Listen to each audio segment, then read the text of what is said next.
जय मूल निवासी।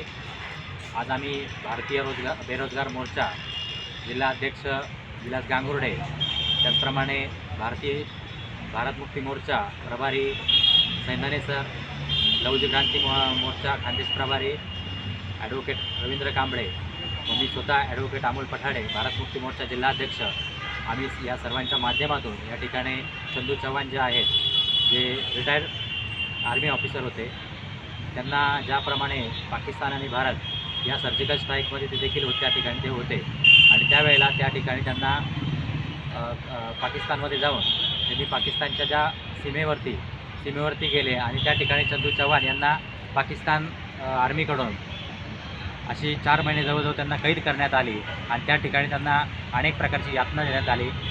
वागणूक अशी घाणेरडी वागणूक या चंदू चव्हाण यांना देण्यात आली आणि त्यानंतर चंदू चव्हाण हे पुन्हा एकदा भारतीय सैन्य दलात सामील झाले आणि भारतीय सैन्य दलामध्ये त्यांना बडतर्फ करण्यात आलं आणि अशाच अनेक सैनिकांना भारतीय सेनेमधून बडतर्फ करण्यात आलेलं आहे आणि या लोकांना कुठल्याही प्रकारची पेन्शन दिली जात नाही।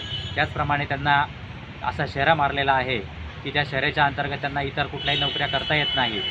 अशी ही आपल्याच जे आर्मी लोक आहेत, आपले जे संरक्षक आहे, यांच्या बाबतीत जर देशामध्ये अशा प्रकारच्या घटना घडत असतील तर सर्वसामान्य नागरिकांनी जायचं कुठे आणि कोणाच्या भरवशावरती आपण या देशाचं संरक्षण करणार आहे।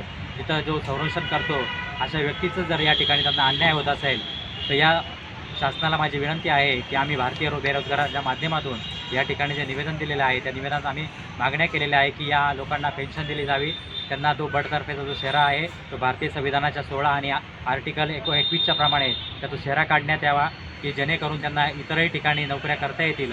अशा प्रकारची मागणी आम्ही या भारतीय बेरोजगार मोर्चाच्या माध्यमातून माननीय जिल्हाधिकारी साहेब यांना केलेली आहे। त्याचप्रमाणे आम्ही हे जे संपूर्ण महाराष्ट्र राज्यामध्ये जिल्हाधिकाऱ्यांना हे निवेदन दिलेलं आहे। अशा आमच्या मागण्या या जर मान्य झाल्या नाही तर आम्ही भारतीय बेरोजगार मोर्चाच्या माध्यमातून धरणे आंदोलन करण्याचा देखील इशारा दिलेला आहे। एवढं बोलतो, धन्यवाद। जय मूल निवासी, जय संविधान।